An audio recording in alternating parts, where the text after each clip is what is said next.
Good afternoon, good evening. Thank you so much for joining us for the Mpox special briefing from Africa CDC. My name is Margaret Edwin, the Director of Communications. I will be moderating this session. We are joined by the main speaker of the session, Dr. Jean Kaseya, the Director General of Africa CDC. And I will now hand it over to the DG to start the session. Over to you, DG. Good morning, good afternoon, good evening to all of you. We are so glad to resume our press conference. We are taking this call from Tanzania, and let me wish to all of you Happy New Year, and we hope that this year will be different from the last year. You'll see why I'm saying that.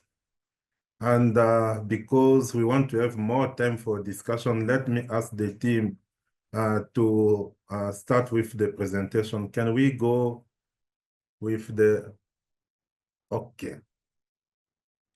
Yes, the first slide, we wanted to provide an overview because this is January 2025. What happened in 2024? We want first to engage you on the fact that we see the number of events in 2024 was more than in 2023 and more than the previous years. In 2024, we had 213 events, while in 2023, we had 166. We will discuss reasons for that, including climate change, urbanization, and other public health issues. And if we see the top 5 diseases that we had, the first killer in Africa was cholera. We are not talking a lot about it, but we lost 3,747 people due to cholera. And the second one was measles, mostly our children, and Mpox was one of the 3 top killers in Africa. When you will visit us in Africa CDC and you'll attend our meetings in the Public Health Operations Center that we have, the map on your left is what will be shared with you. Every week, we are following what's happening in Africa in terms of diseases, and we know exactly what is when, where, and we can respond by supporting our member state. Second slide.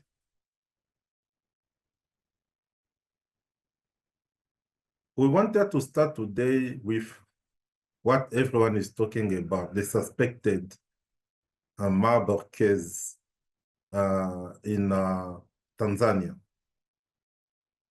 We got the alert beginning of January, and we were informed that this suspected Marburg started in the Kagera region. If you see the map, Kagera is the trade hub linking Rwanda, Uganda, and Tanzania. And from the official communication that we have, we had 9 cases, 8 of them passed on, and out of the 9 cases, 5 were collected and analyzed at the laboratory. We know also the government is following around 300 contacts. Some of them are the health workers, but we have also other people from churches and communities. Yesterday, 15th of January, the official communication that came from the government was there is no confirmed case of Marburg based on the testing that they did. We are saying that Africa CDC remains committed to support Tanzania. We already provided 200 test kits to Tanzania when we had Marburg in Rwanda. We are providing a number of colleagues who are ready to be deployed if there is any need. For now, the government of Tanzania knows that Africa CDC and all other partners are committed to provide a response if something can be happen or if the government needs a specific need. Another slide, please. When we talk about Mpox, I think we are now familiar with this presentation, this slide. What is changing is in December, we are talking about 20 countries. Now we are talking about 21 countries because there is Sierra Leone that was added in this slide. And you'll see in terms of the trend, we are giving also the graph. And if we compare 2024 to 2023, there is this huge increase in terms of cases. This one is, again, a strong message from us to say Mpox still remains a major public health emergency in Africa. Next slide. As I was sharing with you, we had cases in Sierra Leone, and the government declared these cases on the 10th of January. And for now, we have 8 countries in control phase, and 4 of them without confirmed cases for more than 90 days. We are talking about South Africa, Gabon, Morocco, and Zimbabwe. But we still have 13 countries in what we call the active phase, like Angola, DRC, and all other countries, plus Sierra Leone. Out of Africa, China reported a case on the 9th of January, and I had the opportunity to discuss that with Chinese authorities when I flew to China. And we are following the support that we need to provide not only to African countries, but also to other continents who are facing the Mpox outbreaks. I think this is an opportunity for us to work together and to show the solidarity that we need to bring. Next slide. This is a summary of what I was sharing with you. In total, we had 77,888 cases. Out of that, around 17,000 were confirmed. And we know we are still facing the testing rate issue. We'll discuss that when we'll go to the actions for the next 3 months, what we did and what we are doing to accelerate the testing rate. As we discussed with the previous slide, we lost 1,321 people in 2024. And saying that there is a region, Central African region, that contributed more and driven by DRC to the number of cases that we have and deaths. Next slide. For more information about the last cases, the 2 last cases that we had from Sierra Leone, we wanted to show in the map where are located these cases. And it's mostly in what we call the Western area urban and Western area rural district. And the government of Sierra Leone currently, they are following 25 contacts, and we hope that the testing rate that Sierra Leone is sharing with us, that is 97%, is providing clear information on the way the country is following this outbreak. Next slide. Now, we are so familiar with all challenges we are facing in terms of vaccination, in terms of lab, in terms of surveillance. What is the most important one in the next 3 months for Africa CDC and for the continent? The first one is to intensify the response in what we call the hotspot. We decided at IMST level to deploy a number of epidemiologists to support all of these hotspots. We are deploying 80 epidemiologists, plus those who are already there. We are also deploying 2,400 community health workers. As we see, this outbreak is mostly at community level. And we need to bridge communities to health centers. And having trained and capacitated community health workers will help us to respond to this outbreak. We believe by bringing this response in the hotspot, we need also to have a strong vaccination approach. Currently, Dr. Ngashi will explain to you what is the new approach for the vaccination, because we are not just vaccinating contact, now we'll be vaccinating the whole region where we are reporting cases. We are also supporting the comprehensive integrated case management.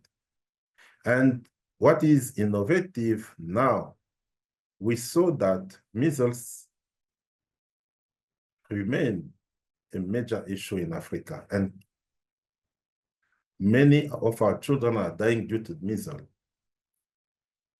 Why we have just to come to support the response against Mpox without providing response against measles? This is why we are having this integrated approach in terms of case management of all diseases by bringing the medical, nutritional, and psychological component. The testing rate is a major issue, as we discussed. Now, Africa CDC, discussing with countries, we agree to decentralize the testing and the laboratory. We have a clear approach, what must be where, and we are providing appropriate tools and machines to countries. I was in DRC beginning of 2025 to support with qPCR that must be deployed in some regions, and also genomic sequencing capacity at INRB level. We believe if we manage to decentralize the laboratory system in DRC, in Burundi, in Uganda, these are the first initial countries, we can increase the testing rate and know exactly what is happening, and also provide appropriate response. When we talk about community health focus, we talk also about women and about youth. We know that our young people are so innovative, and we want to give them opportunity to use their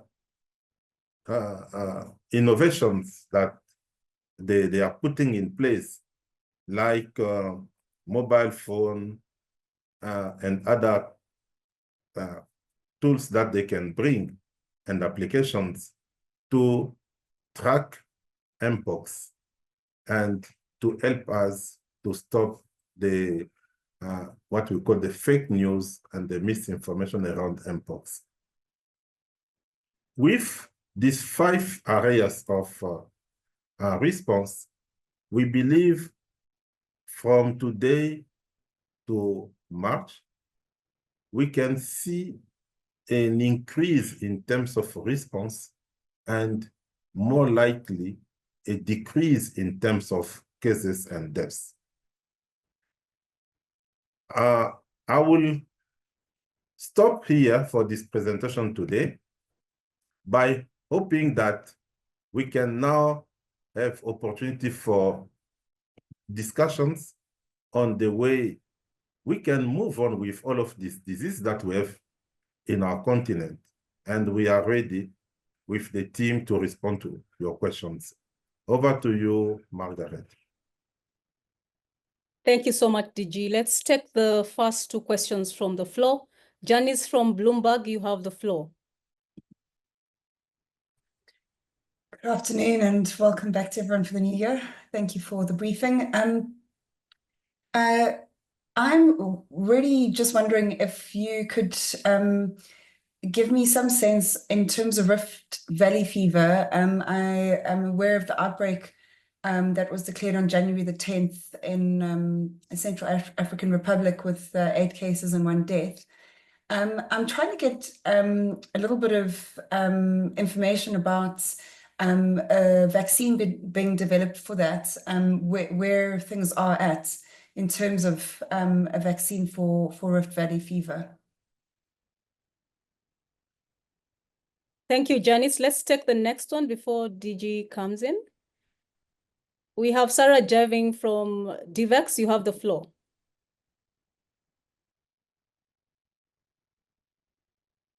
Much for the presentation. Can you please elaborate why you think the health emergencies were higher last year as opposed to the previous year? Additionally, can you speak specifically about cholera and how it's manifesting across the continent and kind of the challenges in containing it? Thank you. Thank you. Over to you, DG. Thank you so much. I'm here with colleagues from IMST.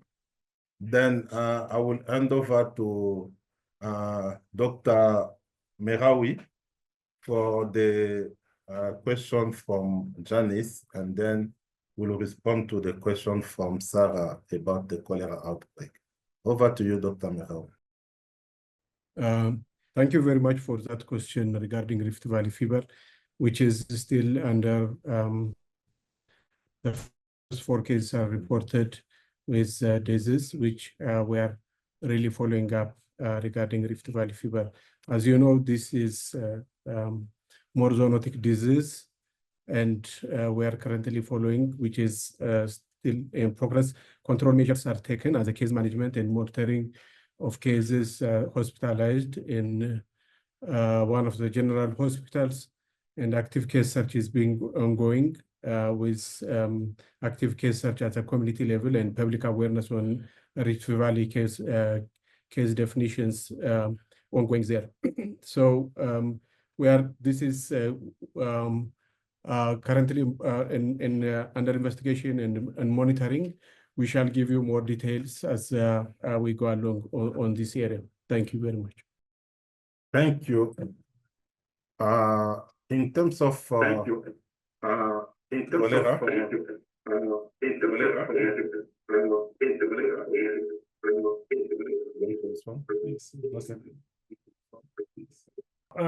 on cholera, I think this is one of the most common outbreak on the continent, on the African continent, which affected in 2024 countries in Central Africa, in West Africa, in East Africa, as well as in Southern Africa, and also with very high mortality. I think that was observed.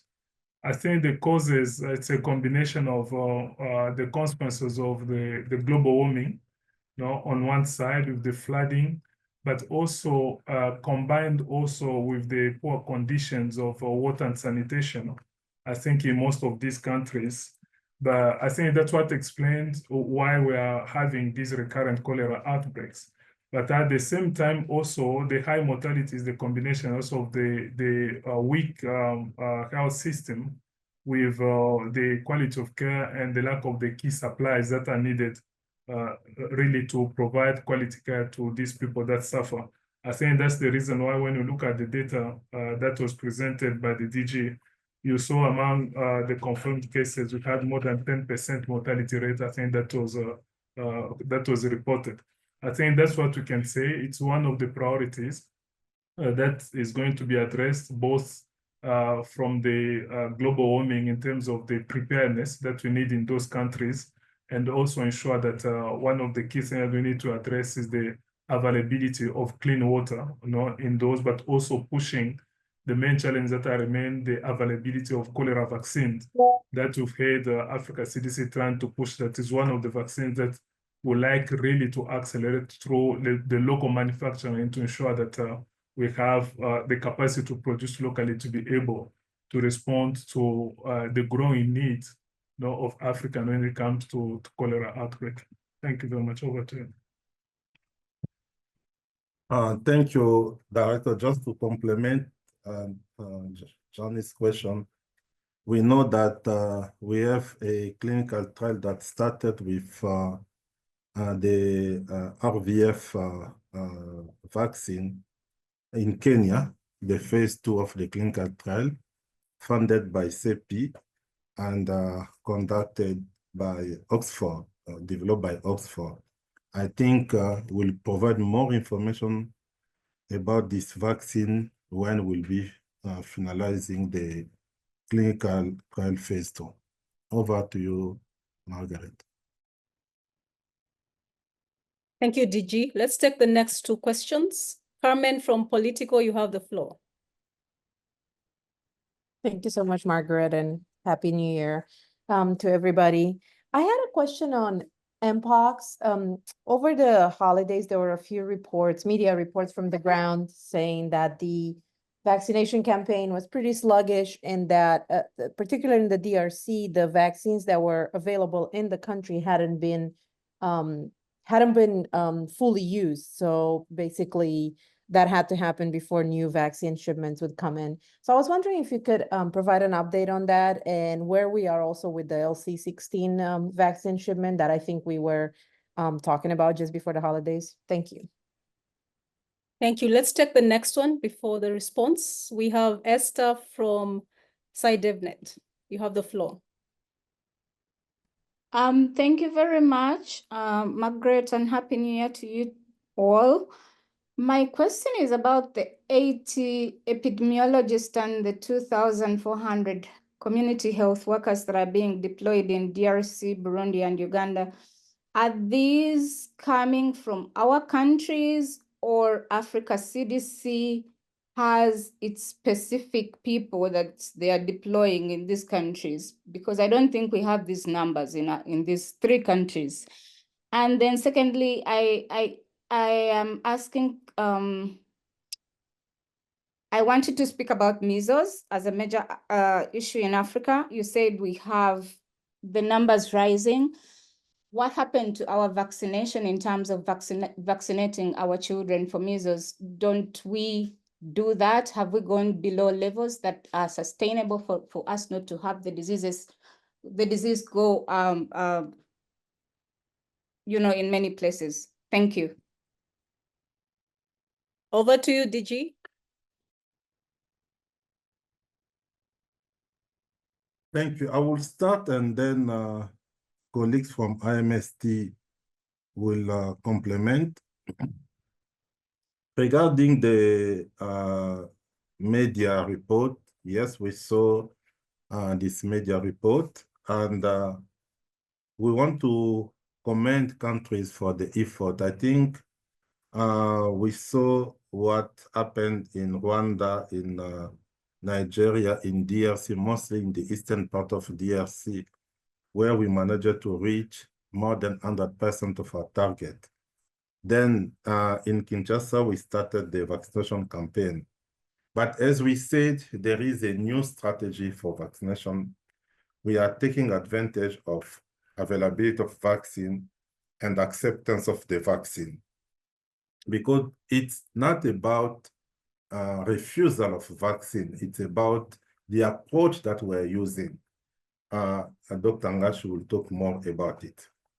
Second, about the LC16 vaccine, I think we had good news from Japan, and even training was conducted, and this vaccine will be available end of February, beginning of March, for our children in mostly in DRC. We are talking with Japan if we can also have this vaccine for other countries affected. I will hand over to Dr. Ngashi to talk mostly about the current strategy of vaccination that we adopted together with member states, and also to talk about the colleagues that we are deploying to support, mostly the AT epidemiologists and also community health workers. Over to you, Dr. Ngashi. Thank you very much, DG. I think on the vaccination, I think that's correct. We all got concerned, I think, toward the beginning of December with the slowing of vaccination. DRC had received 365,000 doses of the MVA vaccine. At the time, they had only used 55,000, which means that there are about 310,000 doses that were not used. But then, since then, I think some effort has been made to really accelerate the speed of vaccination. By last week, they had reached 175,000 doses that were administered. Just say that now slightly below 200,000 doses that are remaining. But at the same time, they have also revisited the vaccination strategy. I think for us, the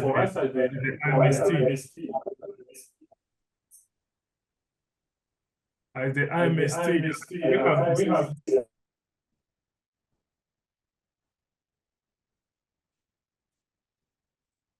we have discussed a strategy that has, first of all, grouped the countries in 4 different categories.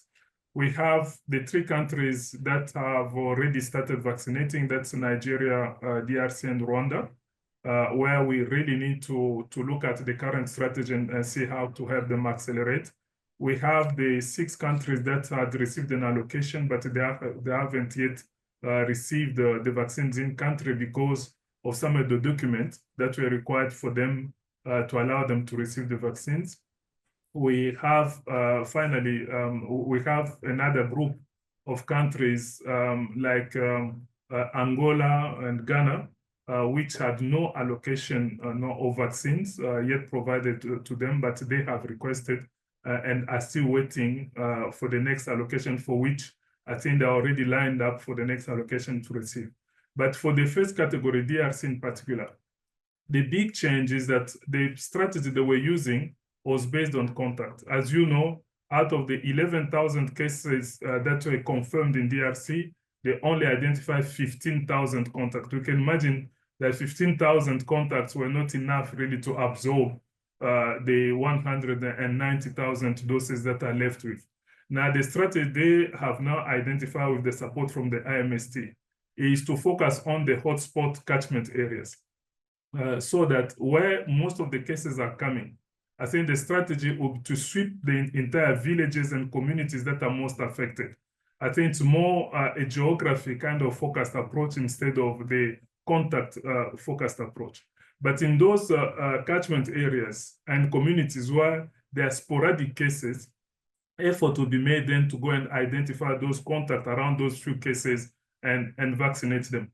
Now, with this, I think they will be able to move again much faster than they have done in December and beginning of January, where they have vaccinated about 100,000 people.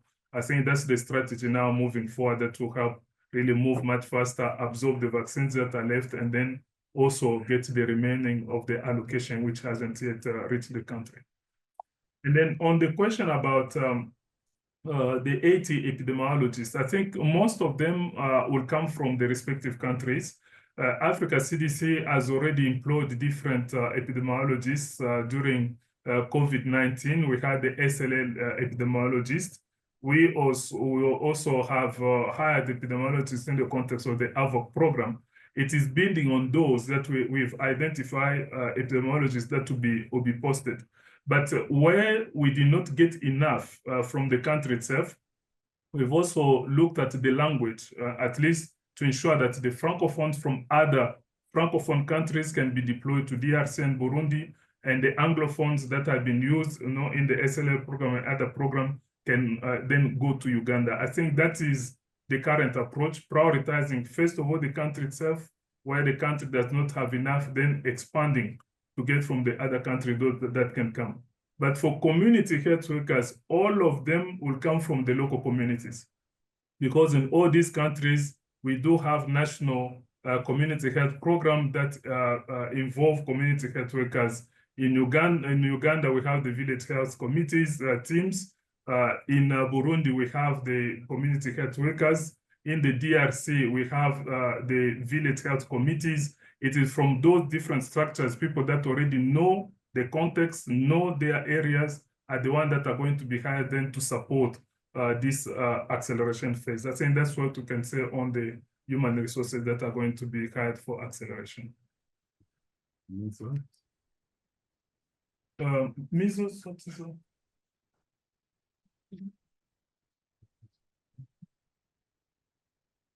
Can you answer it? You can come here. Yeah. They know that we are in the field. Yes. Yeah.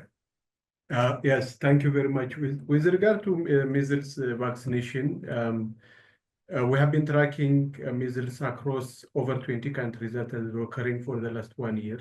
And this is with for multiple reasons. One is the slide down of vaccination during the pandemic period. Now, different countries are initiated to catch up and follow up vaccination. Africa CDC is monitoring that. And when there is an outbreak that is surged up much aggressively, we support initiative of outbreak response vaccination for measles. Currently, we are supporting the routine and the catch-up and follow-up vaccination initiatives of different member states. Thank you.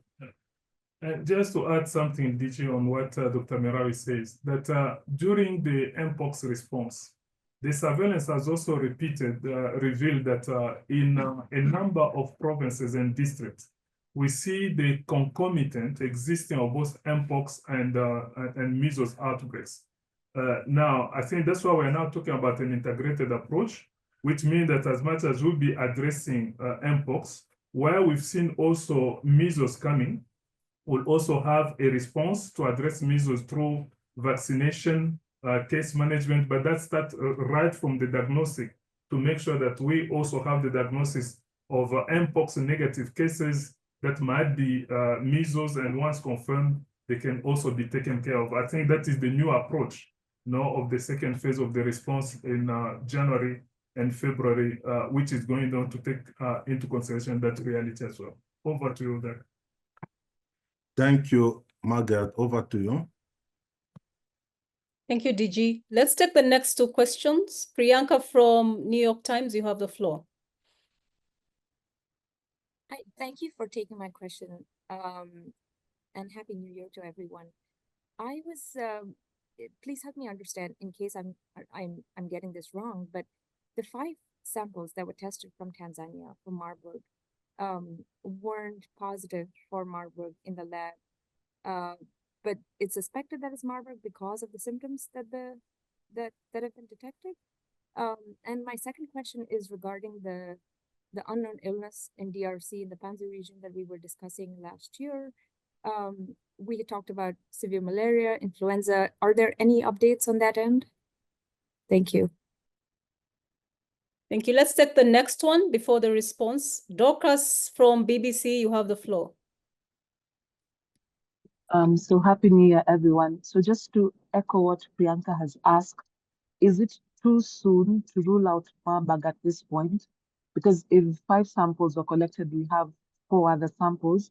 And also, which other viral hemorrhagic fevers are the health authorities, including Africa CDC, WHO, and the Tanzanian health authorities considering?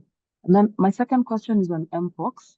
Where are we with regards to the vaccination in Burundi? I remember last year, there was no allocation for the country, if I remember correctly. And Africa CDC was also following up on Kenya, because initially the Kenyan government had announced that there would be vaccination in December, but then again, there seemed to have been a bottleneck.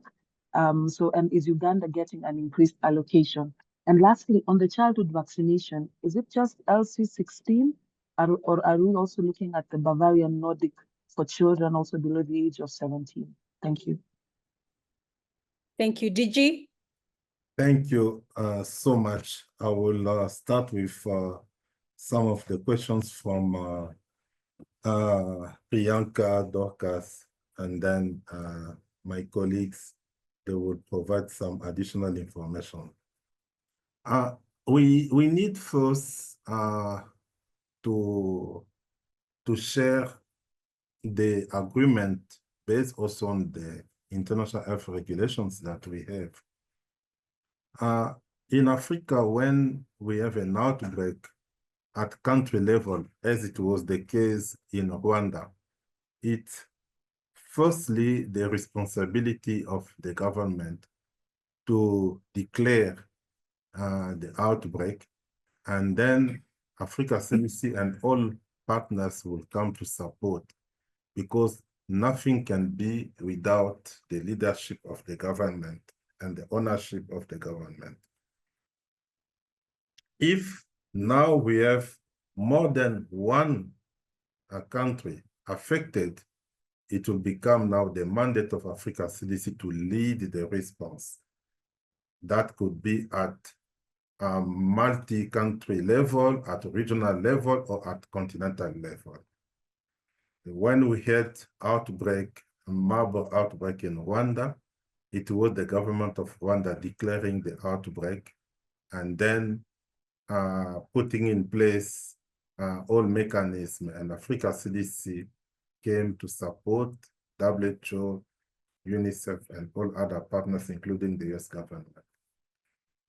In case of Tanzania, we were proactive, not only in Tanzania, but in all other countries around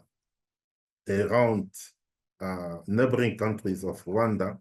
We talk about Burundi, we talk about Uganda, we talk about Tanzania and other DRC.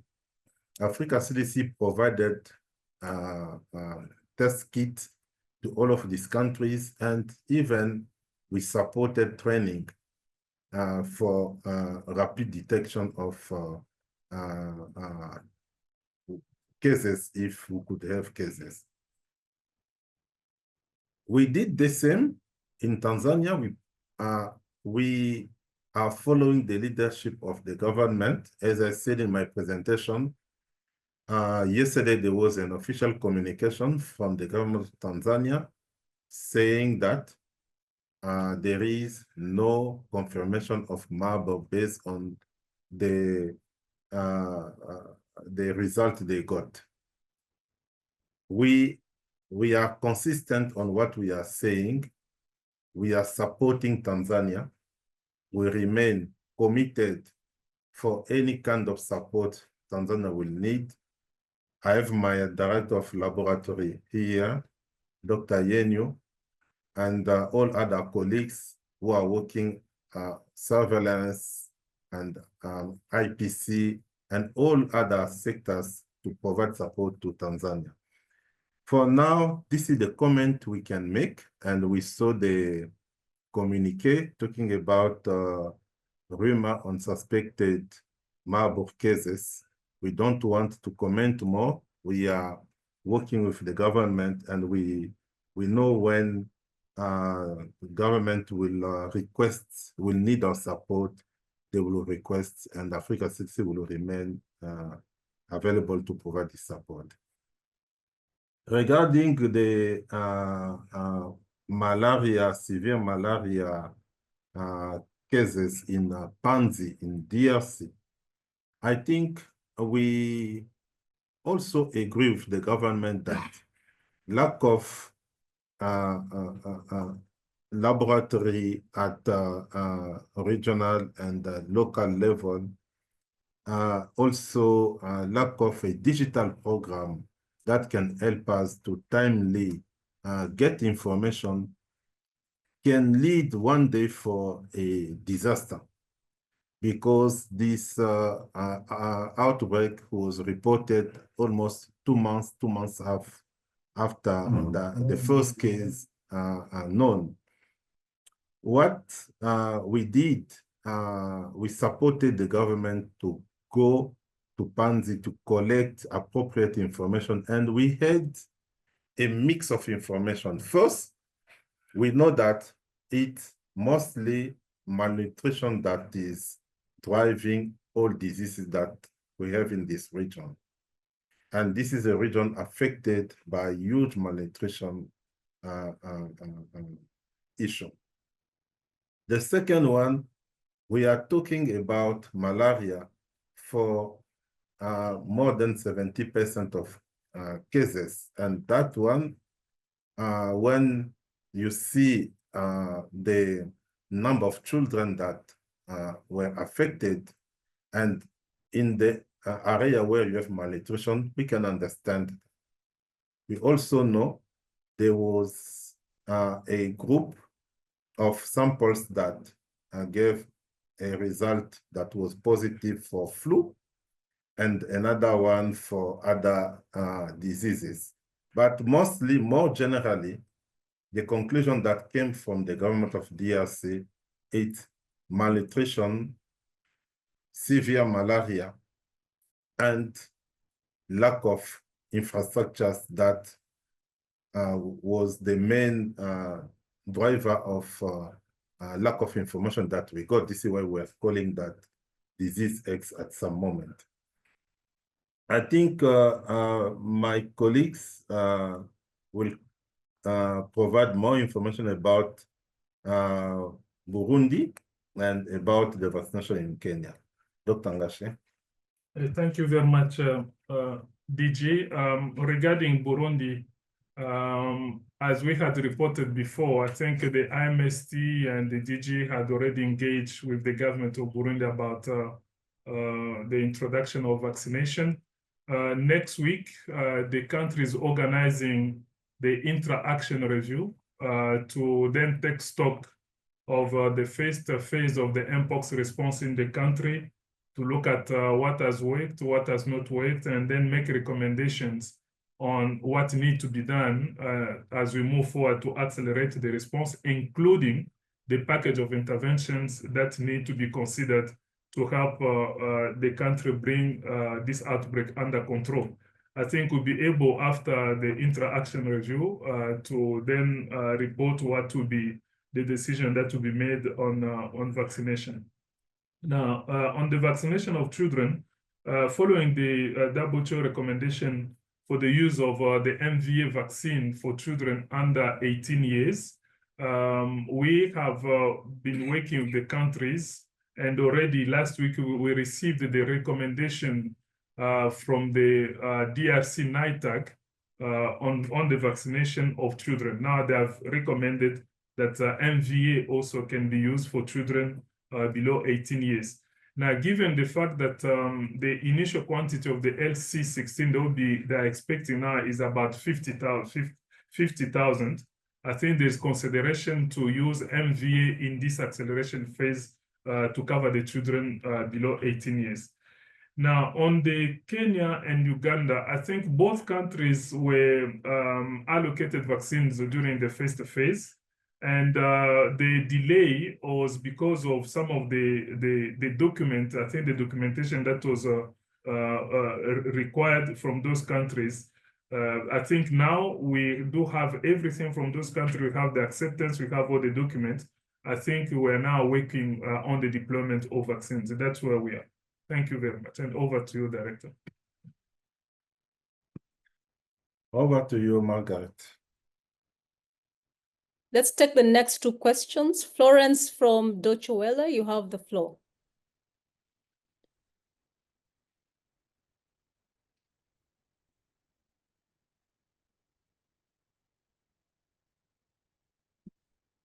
Florence, you're on mute.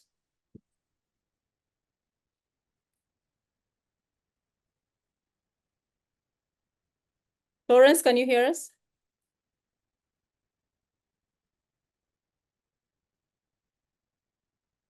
Okay, let's move on to the next question.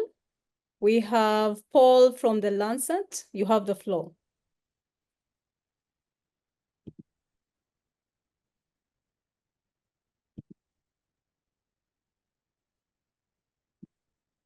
Paul, can you hear us? Yes, I can hear you. Can you hear me?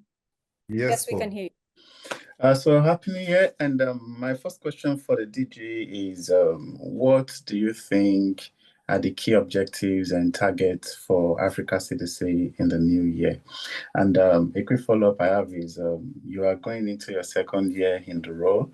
And when you first came in, you had ambitious vision around strengthening Africa's healthcare manpower capacity, funding health initiatives in the continent, achieving some level of independence, and of course, responding to diseases. But a lot of deliberation has often been on responding to outbreaks.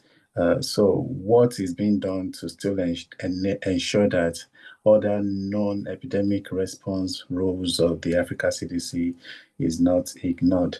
And we were supposed to have a major update around the Africa CDC, Africa PGI 2.0, but we've not been able to get insight on the latest about that initiative. So I don't know if we can have an update on the status of that initiative. Thank you very much. Thank you. Let's take the next one before DG comes in. Kemo Cham from Mano Reporters, you have the floor. Hello, thank you. Can you hear me? Yes, we can hear you. Good, thank you.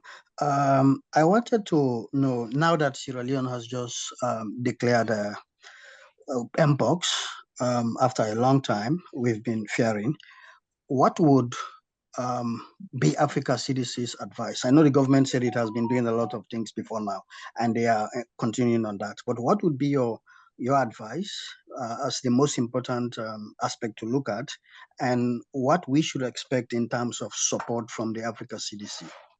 Thank you. DG, over to you. Thank you so much. Paul, let me start with you by saying currently we have all senior colleagues from Africa CDC meeting in Tanzania, our retreat, to think about the 2 years of our manifesto and what do we think we can do the next 2 years remaining, and to have a strategic moment of reflection on what did we achieve and what is remaining. One of the aspects that came strongly was the funding. Funding not only for Africa CDC, but funding also for the health system in Africa. And for that, you know, sometimes we take actions quietly.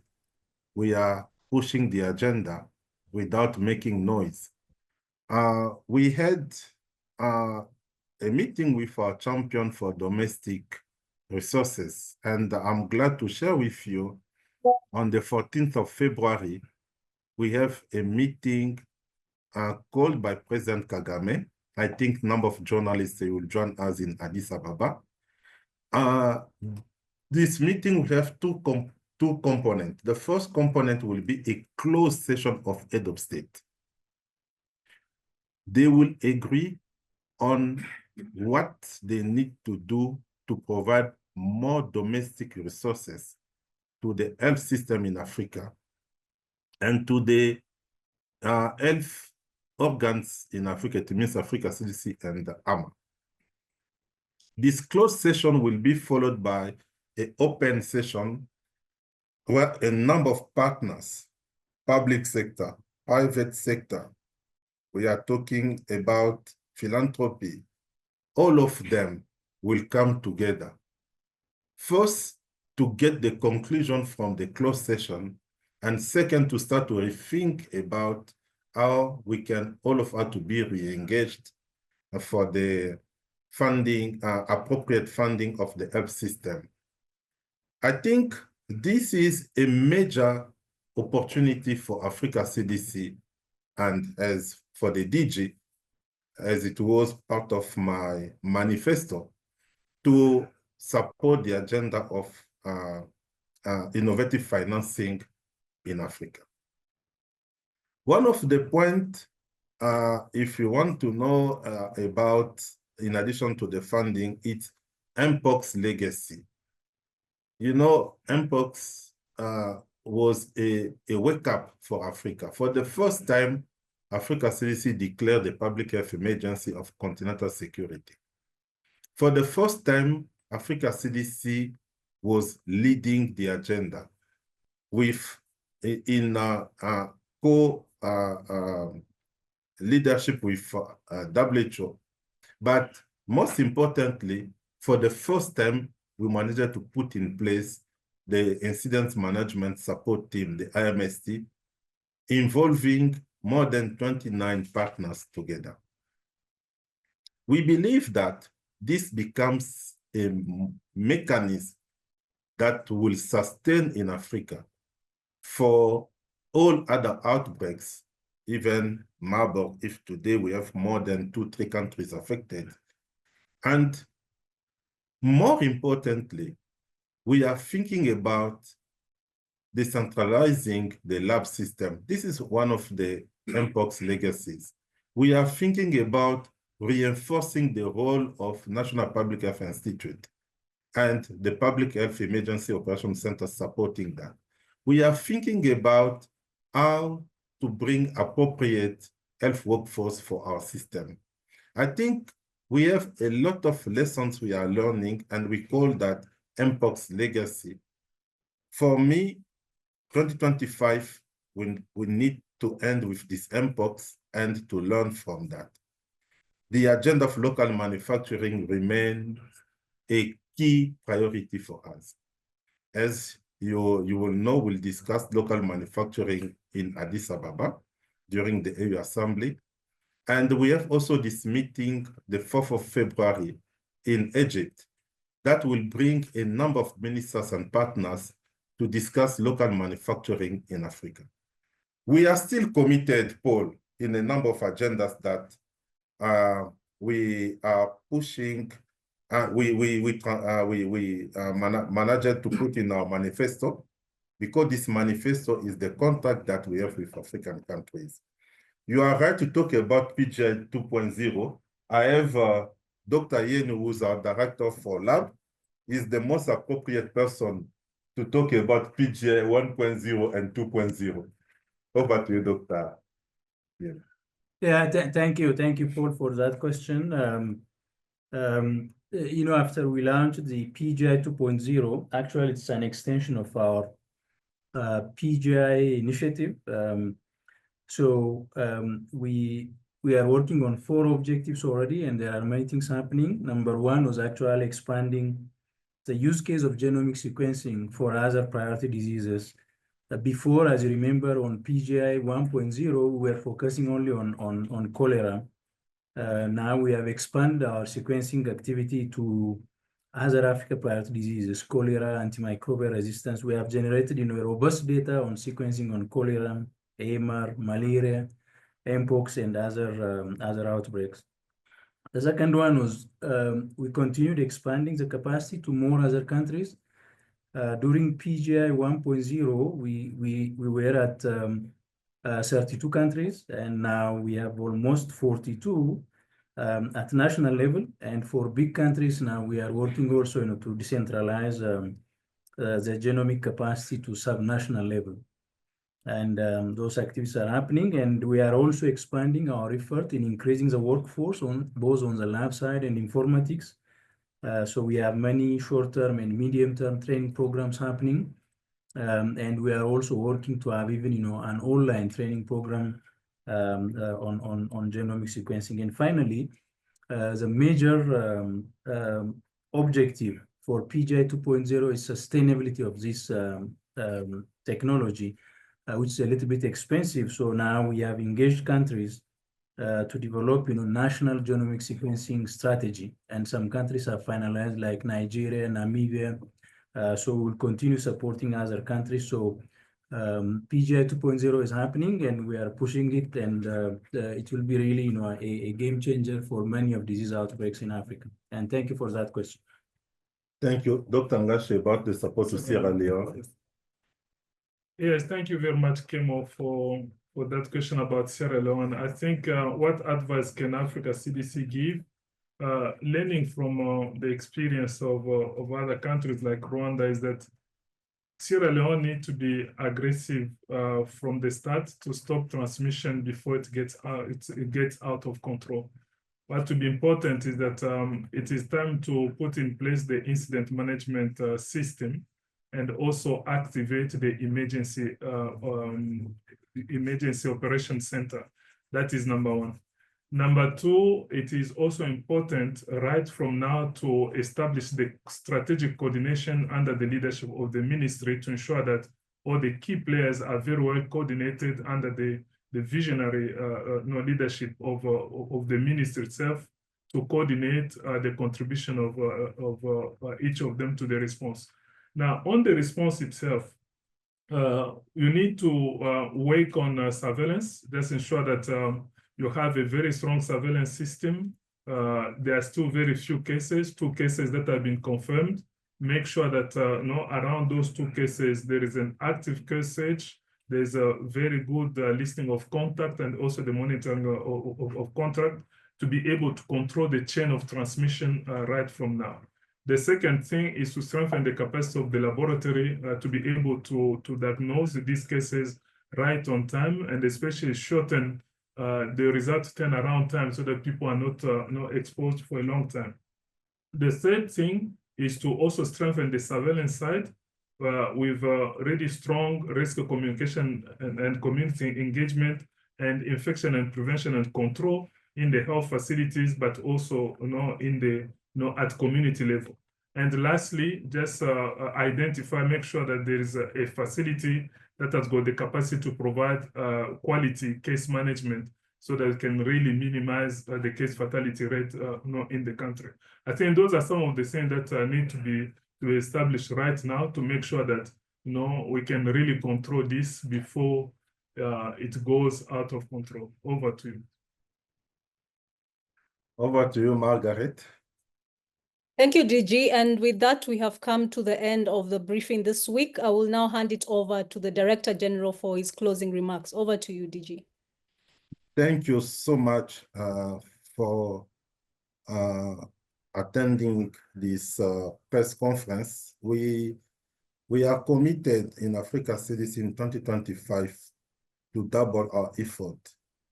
We are giving ourselves the munitions to do that. We believe that this year, not only to stop Mpox, but we'll do our best to strengthen the capacity of countries to make the system more resilient.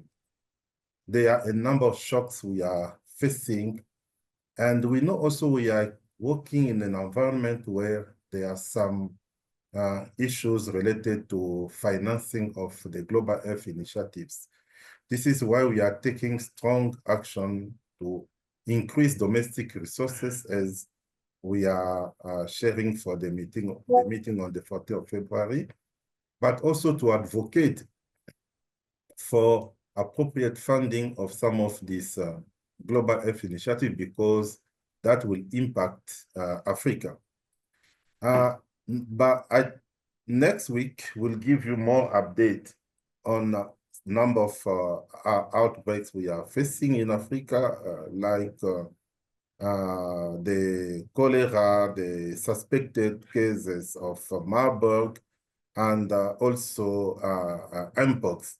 We believe we'll have opportunity to meet most of you. I want even to organize a physical press conference in Addis Ababa. And if you are interested to fly to Addis, please don't hesitate to communicate with our Director of Communication. will be more than happy to have a dedicated time to discuss more and even to invite some of our leaders to talk with you on all initiatives that we are taking. And we want to thank all of you for the support you provided to us in 2024. We believe that without press, our community will not be well informed about all of these diseases. We want to thank you and let us continue to work together to see how we can mitigate the impact of some of these outbreaks that are still ongoing in Africa. Thank you so much.